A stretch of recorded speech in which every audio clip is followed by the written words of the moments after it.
अल्लाह जल्ला शानुहु की हम्दो सना हुज़ूर नबी अकरम नूर मुजस्सम रहमत दो आलम सल्लल्लाहु अलैहि वसल्लम की पाक बारगाह में दुरूद सलाम का नजराना पेश करने के बाद नहायत ही लायके सद इज़्ज़त व तकरीम बुज़ुर्गो दोस्तों, खालिक़ कायनात ने हर चीज़ को बामकसद बनाया है। कोई भी इस दुनिया की शय बेमकसद नहीं। इरशाद फरमाया अफ़ा हसिबतुम अन्नमा खलक़नाकुम अबसा, क्या तुमने ये गुमान कर लिया है कि तुम्हें बेकार पैदा किया गया है। तो अल्लाह रब्बुल इज़्ज़त ने हर चीज़ बामकसद बनाई है। इंसान इस कायनात में अशरफुल मखलूक़ात है।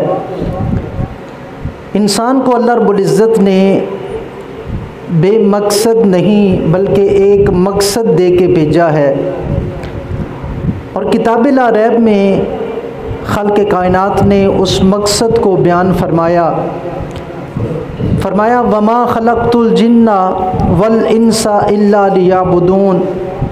फरमाया कि जिन्नों इंस को मैंने अपनी इबादत के लिए पैदा किया है।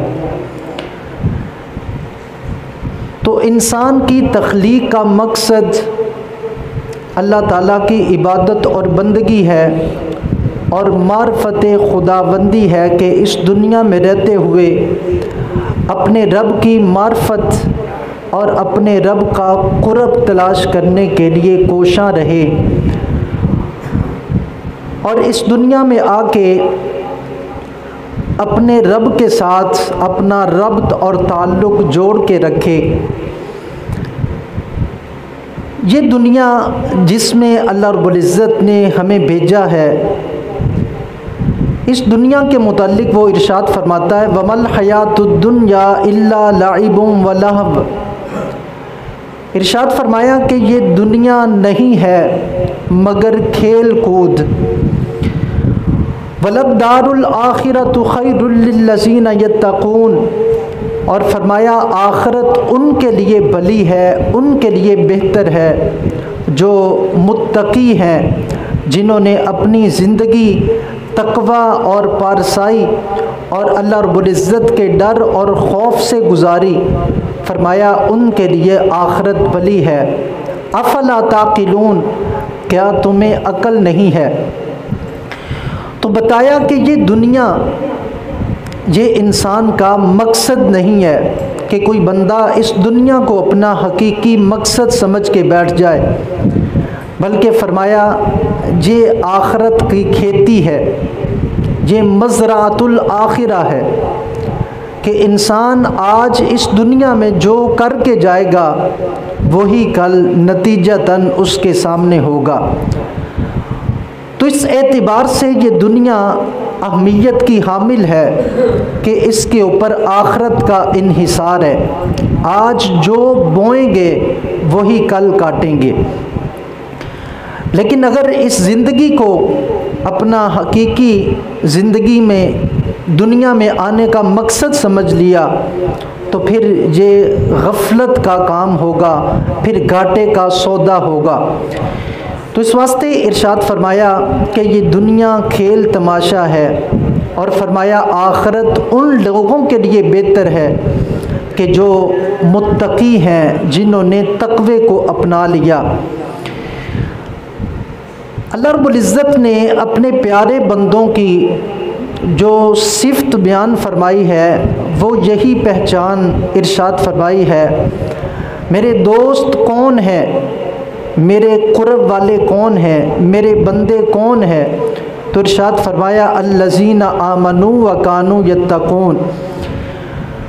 वो अल्लाह के दोस्त हैं, वो अल्लाह के ख़ास बंदे हैं कि जो ईमान ले आए और जिन्होंने तक़वा इख्तियार कर लिया। और यहाँ पे कानू यत्तकून के साथ इरशाद फरमाया कि उनकी ज़िंदगी के लम्हात, उनकी जलवत, उनकी खलवत हमेशा तक़वे के साए तले होती है। उनकी ज़िंदगी पारसाई वाली ज़िंदगी होती है उनकी ज़िंदगी खौफ खुदा वाली ज़िंदगी होती है। वो जहाँ भी हों वहाँ उनके ऊपर खौफ खुदा तारी रहता है। कभी अपनी जान पे जुल्म नहीं करते, कहीं वो हद से तजावुज़ नहीं करते हैं। और फरमाया वमन अहसनु कौलम मिम्मन दआ इलल्लाहि व अमिला सालिहा व क़ाला इन्ननी मिनल मुस्लिमीन। उनकी ज़िंदगी का मकसद ये होता है कि वो ख़ुद नेक होते हैं, लोगों को नेकी की तरफ दावत देने वाले होते हैं। इरशाद फरमाया उससे भला अच्छी बात किसकी हो सकती है कि जो लोगों को अल्लाह की तरफ बुलाए, लोगों को अल्लाह की तरफ दावत दे। व अमिला सालिहा, और इरशाद फरमाया अच्छे अमल करे। फ़क़ाला इन्ननी मिनल मुस्लिमीन, और कहे कि मैं मुसलमान हूँ। तो इसमें 3 चीज़ों का ज़िक्र आया। फरमाया वो भला है, वो सबसे अच्छा है इंसान कि जो ख़ुद अल्लाह के रास्ते पर होता है और लोगों को अल्लाह के रास्ते की दावत देता है, और ख़ुद भी नेक है और लोगों को नेकी की दावत देता है। और फरमाया व इन्ननी मिनल मुस्लिमीन, और वो कहता है कि मैं मुसलमान हूँ। ये क्या है? इब्तिदा है, ये आगाज़ है। फिर जब यही बात रासिख हो जाती है तो फिर अल्लाह ताला इन अपने साले और नेक बंदों का इस तरह से ज़िक्र करता है। इन्नल्लज़ीना क़ालू रब्बुनल्लाह सुम्मा इस्तक़ामू, फरमाया बेशक वो लोग जिन्होंने कहा अल्लाह हमारा रब है, और फरमाया सुम्मा इस्तक़ामू, फिर इस पे डट गए। ये जो कुछ ज़ुबान से कहा इसको अपने अमल से साबित किया। फरमाया फिर इन लोगों की शान ये होती है ततनज़्ज़लु अलैहिमुल मलाइका, इनके ऊपर अल्लाह के फरिश्तों का नुज़ूल होता है। तो ये बुनियादी तौर पर वो लोग हैं कि जो इस दुनिया में आकर अपने आने का मकसद याद रखते हैं।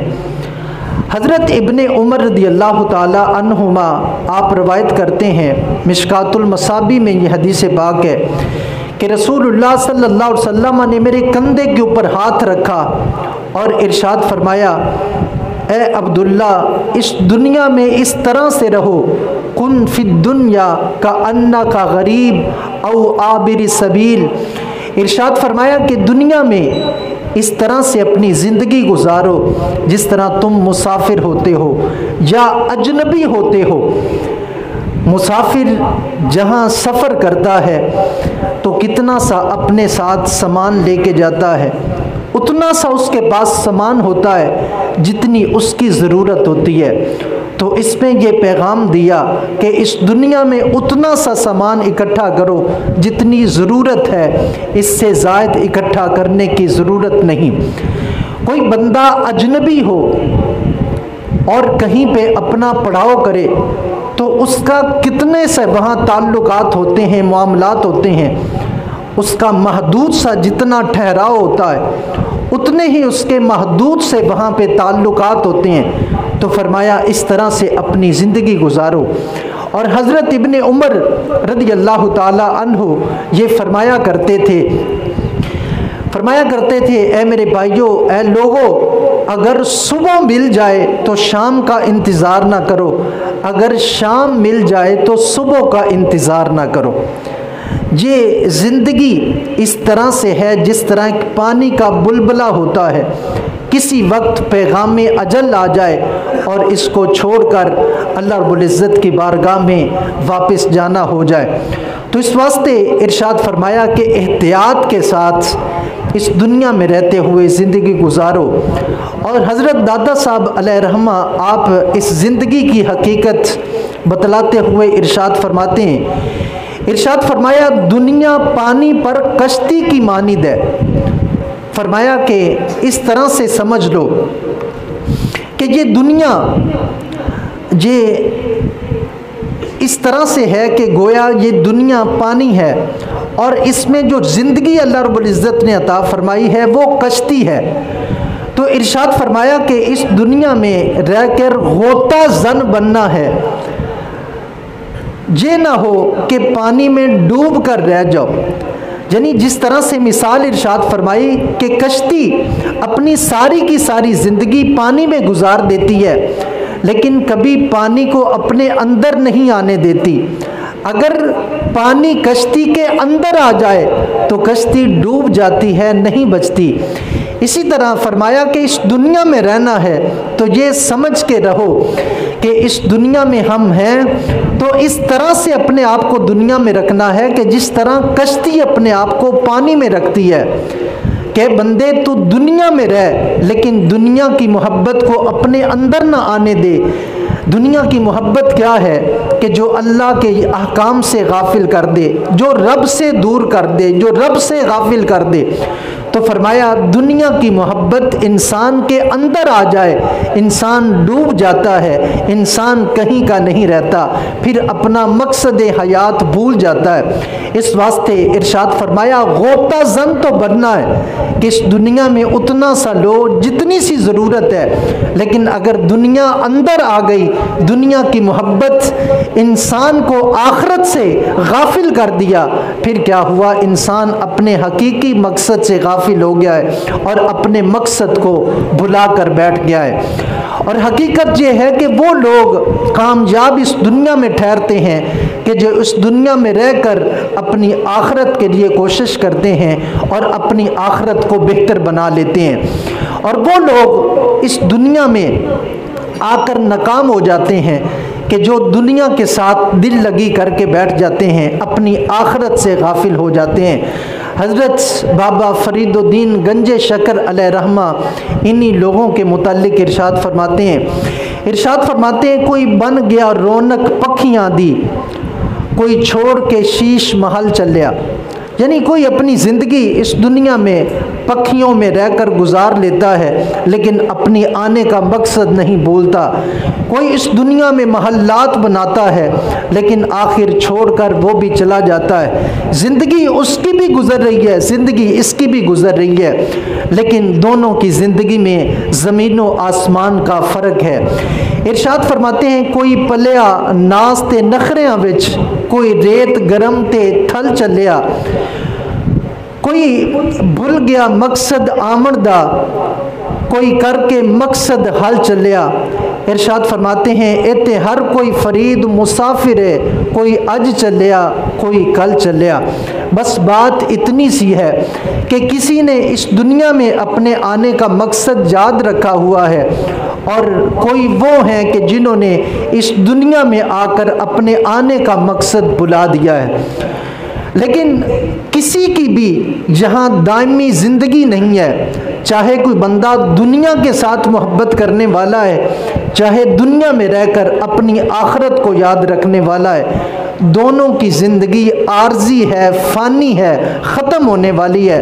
बस बात इतनी सी है कि हर बंदे को अपने वक्त का इंतज़ार है। किसी का वक्त आज है तो किसी का वक्त कल है।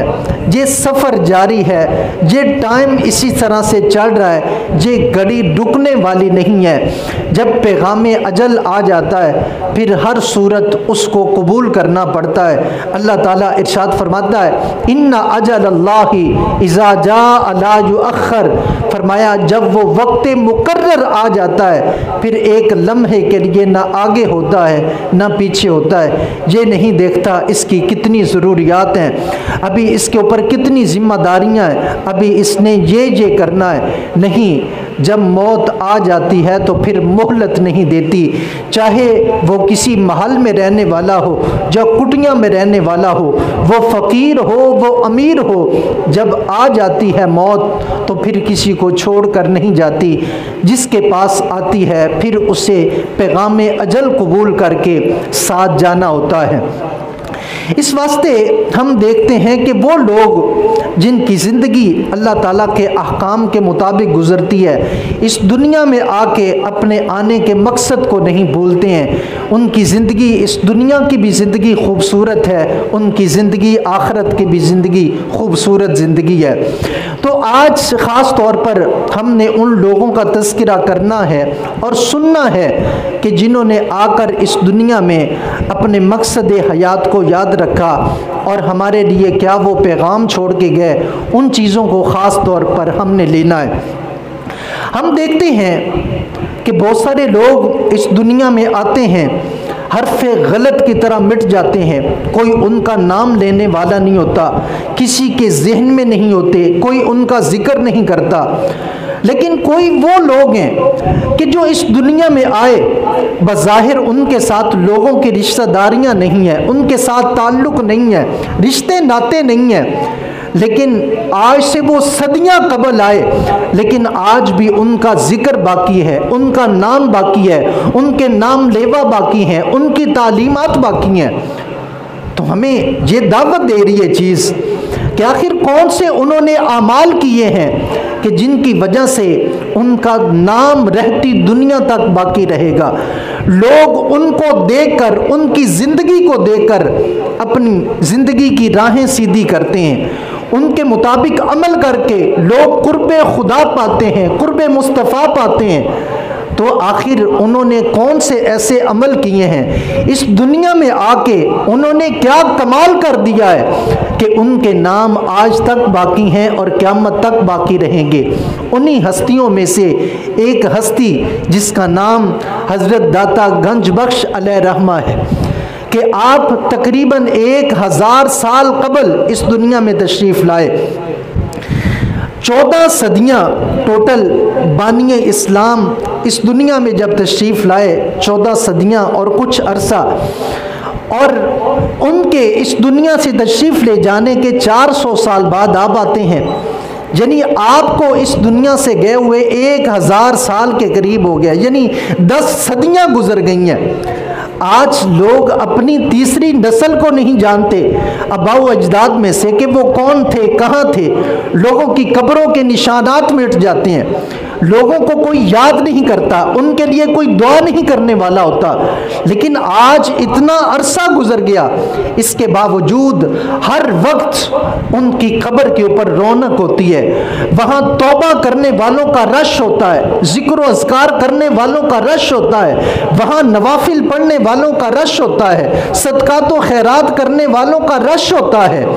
आखिर ये चीज़ हमें दावत तो दे रही है ना कि कौन सी ऐसी वो ज़िंदगी गुजार के गए हैं कि उनकी खूबसूरत ज़िंदगी रहती दुनिया तक उनका नाम बाकी रखे हुए है, उनके काम बाकी रखे हुए है। आज भी वो मरजाउल खलाइक हैं कि लोग उनके पास चल के जाते हैं और उनके लिए दुआएं करते हैं, अपने लिए दुआएं करते हैं। तो इस वास्ते ये वो कामयाब लोग हैं कि जिन्होंने इस दुनिया में आके अपने मकसद हयात को याद रखा और अपनी ज़िंदगी कुरान और सुन्नत के अहकाम के मुताबिक गुजार के गए।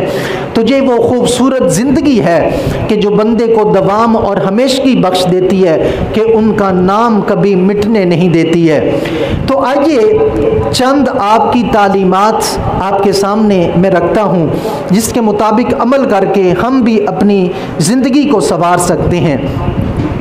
पहली चीज़ हज़रत दाता गंज बख्श अलैहि रहमा की ज़िंदगी में वो है कुरान और सुन्नत की तालीमात, कि आप इल्म के ऊपर ज़ोर देते हैं। आपकी जो किताब है मशहूर कश्फुल महजूब शरीफ, उसमें पहला उन्वान ही जो आपने कायम किया है वो तालीम के ऊपर कायम किया है।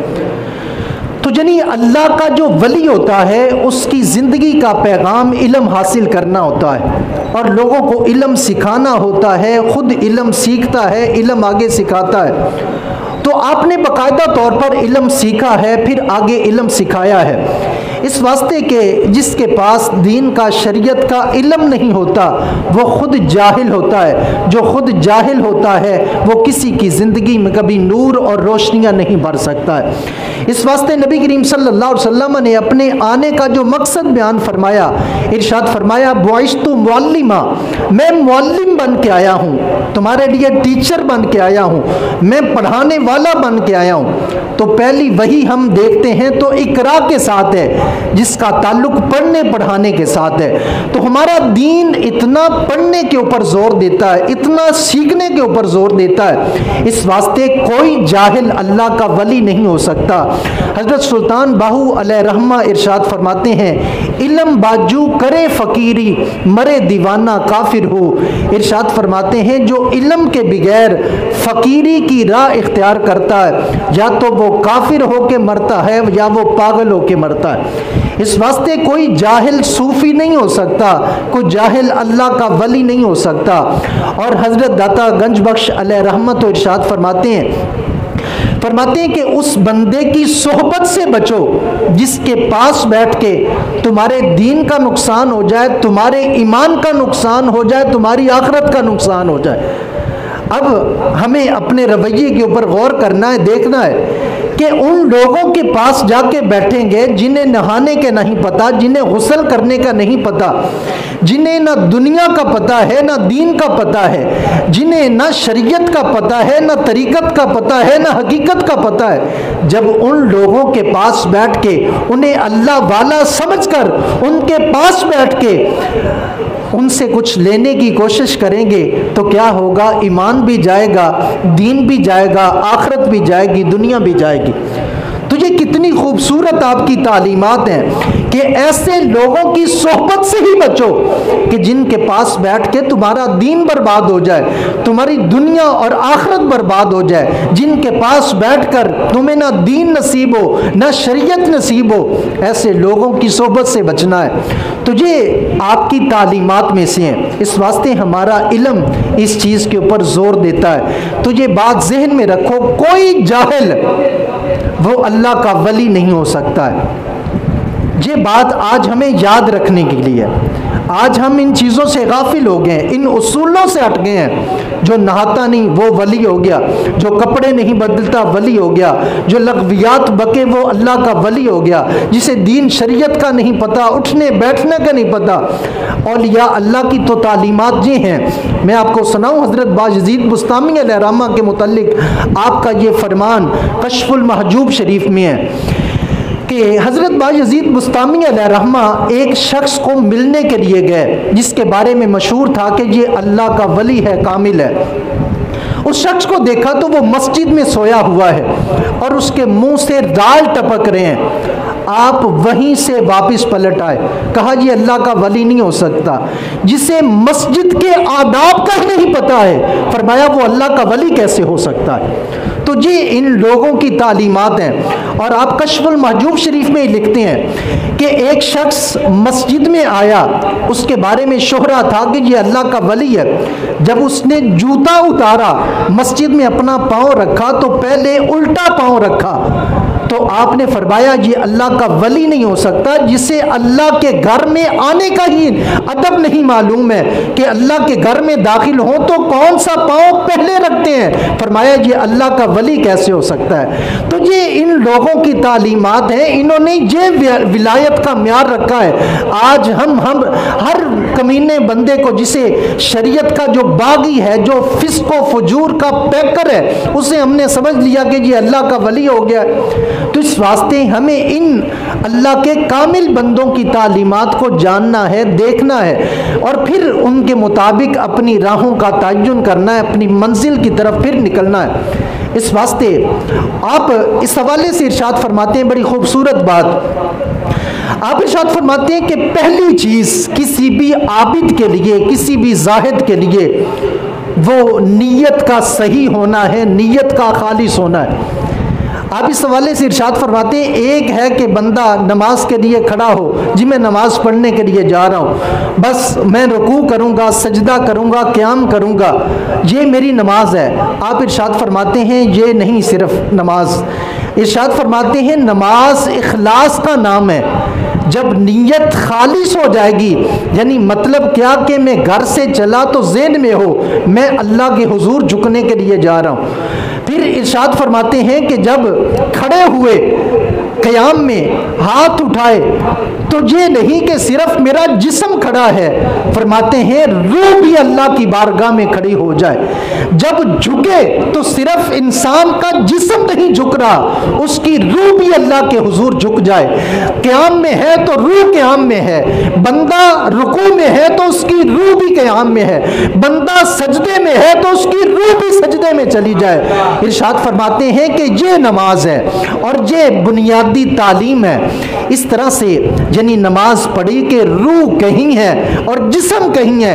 इरशाद फरमाया कि ये नमाज नहीं है। तो ये औलिया अल्लाह की नमाजें हैं। आज जो बंदा कहे कि मैं तो सोया हुआ हूँ, मेरी रूह नमाज पढ़ती है, मेरी नमाज रूहानी होती है, मेरी नमाज तो मक्के में होती है और मदीने में होती है, वो कैसा जाहिल है कि जो मेरे नबी की नस्ल पाक है, हज़रत इमाम हसन की औलाद में से हैं, जिनका ज़माना इतना करीब तर है रसूलुल्लाह सल्लल्लाहु अलैहि वसल्लम के ज़माने के, वो इरशाद फरमाते हैं कि नमाज इसका नाम है। तो कुछ 14 सदियाँ बाद आके बके कि मेरी नमाज तो मदीने में होती है, तो तेरा खाना तेरा पीना वो क्यों नहीं मदीने में होता? तो इस वास्ते ऐसे लोगों से आज बचो जो आपको लूटते हैं, आपके मालों को लूटते हैं, आपका दीन ख़राब करते हैं, आपकी दुनिया और आपका ईमान ख़राब करते हैं। इस वास्ते ये इन लोगों की खूबसूरत तालीमात हैं, इनके मुताबिक आज हमें चलने की ज़रूरत है। हज़रत हातिम असम एक बुज़ुर्ग हैं, असम कहते हैं बहरे को। यानी इन लोगों की तालीमात लीजिए किस कदर खूबसूरत हैं। अब ये बहरे नहीं थे, इनके पास एक औरत आई, बैठे बैठे उसकी हवा निकल गई, हवा निकली तो आवाज़ उससे पैदा हुई, तो अपने ही आप में शर्मिंदा हुई बैठी बैठी कि मैं अल्लाह के वली के पास बैठी हूँ और मेरी हवा निकल गई, तो मैंने बड़ी शर्मिंदगी वाला काम किया है। तो जब आपने उस औरत की तरफ देखा कि ये शर्मिंदगी महसूस कर रही है, तो आपने कान के ऊपर हाथ रख के कहा कि ज़रा ऊंचा बोलो, मुझे ऊंचा सुनाई देता, कि ताकि इसको शर्मिंदगी ना हो। उसको शर्मिंदगी से बचाने के लिए अपने आप को बहरा बना लिया। फिर इतना होता बस वक्त गुजर गया, लेकिन उनके नाम के साथ आज भी असम है। उसके बाद उन्होंने सारी जिंदगी अपनी बहरे बन के गुजार गई कि कहीं जिंदगी में इस औरत को पता चले कि ये तो बहरे नहीं थे, मेरी शर्मिंदगी को मिटाने के लिए बहरे बने हैं, तो फिर इसे शर्मिंदगी ना हो जाए। ये अल्लाह के वलियों की तालीमात है। इस तरह वो लोगों को इज्जतें देते हैं, इस तरह उनकी खूबसूरत तालीमात हैं। तो ये हज़रत हातिम असम में इरशाद फरमाते हैं, मेरी नमाज का ये आलम होता है, जब मैं नमाज पढ़ने के लिए खड़ा होता हूँ, इरशाद फरमाते हैं मैं तसव्वुर करता हूँ कि मेरे दाएं पहलू में जन्नत है, मेरे बाएं पहलू में दोज़ख है और मेरे कदमों के नीचे दोज़ख है और मौत मेरी पुश्त के ऊपर खड़ी है। कहीं मैं गाफिल हुआ नमाज में खड़े हुए तो कहीं मौत हमला ना कर दे और मैं जहन्नम में ना गिर जाऊँ।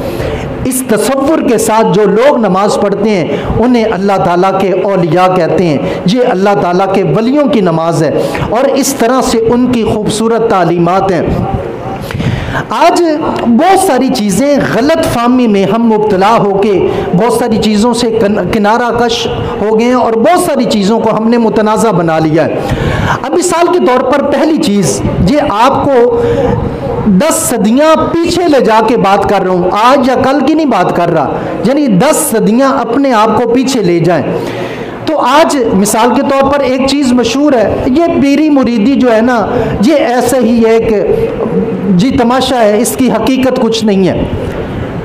अगर ये इसकी हकीकत कुछ नहीं है तो हम पीछे चले जाते हैं आज से 10 सदियाँ कि इसकी कोई हकीकत है या नहीं है। तो हज़रत दाता गंदबख्श अलैहि रहमा से हम पूछ लेते हैं, आपने नस्ल रसूल होने के बावजूद आपने ख्वाजा अबुल फजल रहमतुल्लाह अलैह के हाथ पर बैत की, उनसे आपने बाकायदा तालीम व तरबियत हासिल की, उनकी सोहबत में रहे, उनकी खिदमत में रहे, तो पता चला कि ये कोई खेल तमाशा नहीं है बल्कि इसकी हकीकत है। लेकिन वो हकीकत क्या है? वो हकीकत ये है कि लक़द रदियल्लाहु अनिल मुमिनीना इज़ युबायिऊनका तहत शजरती फ़अलिम मा फ़ी क़ुलूबिहिम फ़अंज़लस सकीना, जिसकी हकीकत यह है कि नबी करीम सल्लल्लाहु अलैहि वसल्लम ने मुतअद्दिद मकामात के ऊपर सहाबा इकराम से बैत लिए और सहाबा इकराम ने रसूलुल्लाह सल्लल्लाहु अलैहि वसल्लम के हाथ पे हाथ रख के, कहीं बैत इस्लाम है कि कुफर से तौबा करके लोग इस्लाम में दाखिल हो रहे हैं, कहीं बैत तकवा है कि अल्लाह के किसी नेक बंदे के हाथ के ऊपर हाथ रख के ऐद कर रहे हैं कि मैं अपनी ज़िंदगी आज के बाद तकवा के साए तले गुजारूंगा। ये इस बैत की हकीकत है। फिर हज़रत अबू बकर सिद्दीक के हाथ के ऊपर खुलफाए राशिदीन ने बैत की है, सारे सहाबा ने बैत की है। इसी तरह ये सिलसिला है एक पूरा। तो उसी की एक कड़ी है कि हज़रत दाता गंज बख्श रहमा खुद किसी के हाथ के ऊपर हाथ रख के वहाँ से क्या कर रहे हैं, उनके पास वक्त गुजार के।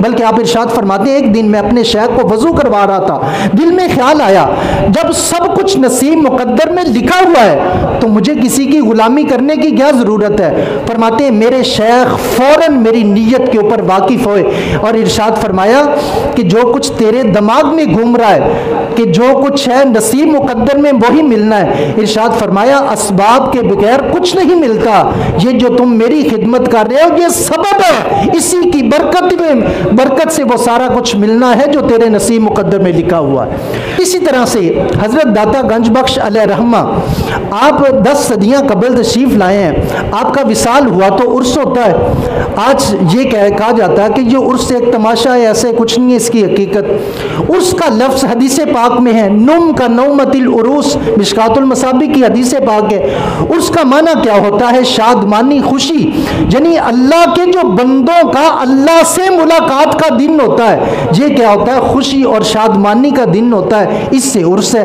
अब उर्स की हकीकत क्या है? वो ये है कि उस दिन उनके लिए इसाले सवाब करना, उनका जिक्र करके जो उनकी ज़िंदगी है उनकी सीरत से सीखना, अपनी ज़िंदगियों में रोशनी और नूर पैदा करना, कुरान पाक की तिलावत करके उनके लिए इसाले सवाब करना, अगर कुछ है आपके पास तो खर्च करके उसकी नीयत उनके लिए इसाले सवाब की कर लेना। ये क्या है? उर्स है। लेकिन इसके साथ हमने क्या किया? बहुत सारी चीज़ें जोड़ ली और हमने क्या किया? इस चीज़ को मुतनाज़ा बना दिया, हमने इसके साथ मेले को जोड़ दिया।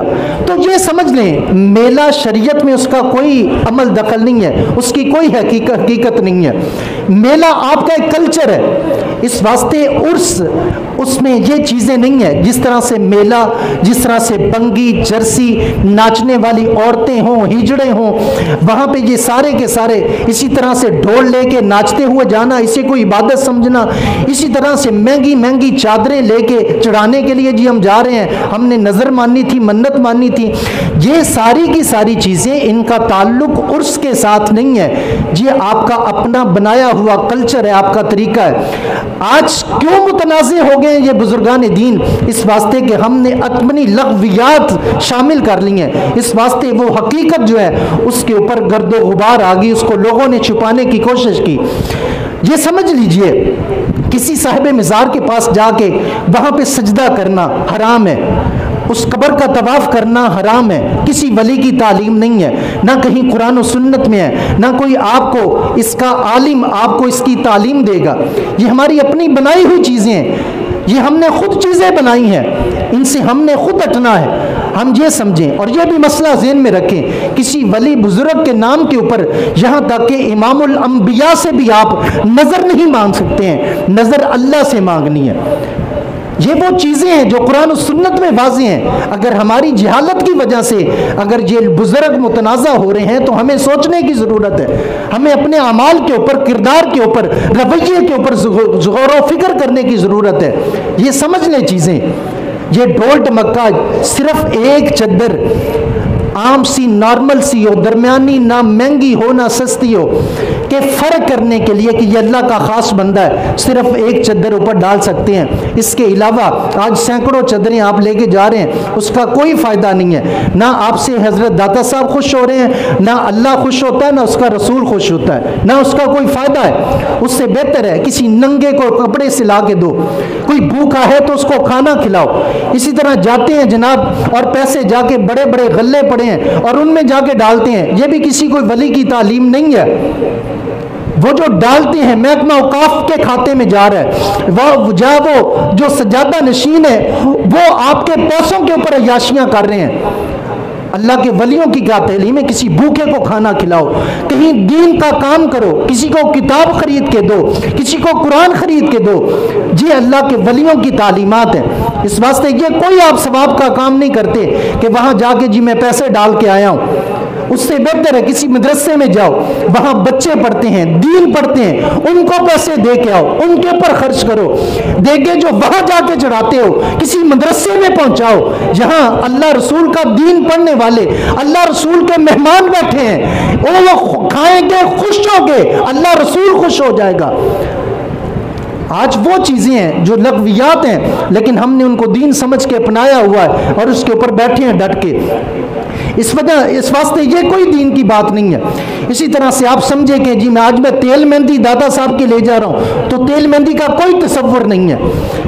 आज अजीबो गरीब सूरत हाल ये है कि आज लाखों रुपए के ठेके लिए जाते हैं और मेला लगवाया जाता है। वो सारा का सारा कौन, सजादा नशीन, जिसकी गाड़ी को आप चूम रहे होते हैं, आगे पीछे हो रहे आते हैं। हमने म्यार क्या समझ लिया है कि बस ये फलाने की औलाद है। ये भी साथ में समझो कि अगर वो दीन और शरीयत के ताबे नहीं है, वो दीन और शरीयत का बागी है, तो आपका उसके हाथ में हाथ देना, उसकी ताजीम करना, गोया आप दीन को गिरा रहे हैं, आपकी दीन की कोई खिदमत नहीं कर रहे हैं। इस वास्ते इन चीज़ों को समझो। आज इन चीज़ों की ज़रूरत है हमें। आज हमारा सारा पैसा बर्बाद हो रहा है और आज कवालियों के ऊपर जनाब, आज हमारी शादियों तक पहुंच गई हैं कवालियाँ और उर्सों के ऊपर कवालियाँ। हजरत दाता गंज बख्श अलैहि रहमत तो फरमाते हैं कश्फुल महजूब शरीफ में कि जो मुब्तदी है, फरमाया उसके लिए जायज़ नहीं है कि वो कवाली सुने। और इरशाद फरमाते हैं कि कवाली सिर्फ उसके लिए जो पढ़ने वाला आलिम हो, सुनने वाले आलिम हो, कलाम किसी आलिम का लिखा हुआ हो और फिर वो सोच साज के बगैर बैठ के पढ़े, तो ये कवाली है। आज कौन सी ऐसी कवाली है? हमने इसको इबादत समझ के आज घरों में चल रही है। सुबह हमारी फजर का आगाज इससे हो रहा है, हमारी जिंदगी के दिन का आगाज इससे हो रहा है और हम इसको इबादत समझ के बैठे हुए हैं। इस वास्ते इन चीज़ों की तरफ आओ जिन बुजुर्गान दीन की तालीमात नहीं है। जो आज कुछ हो रहा है और जो कुछ हम कर रहे हैं, हमें वापस पलट कर आने की ज़रूरत है। इनकी तालीमात क्या हैं? आप तो इरशाद फरमाते हैं कि जो बंदा उठ जाए, आप अपने मरीजों को ताकीद किया करते थे, एक कम खाने की, दूसरी कम सोने की।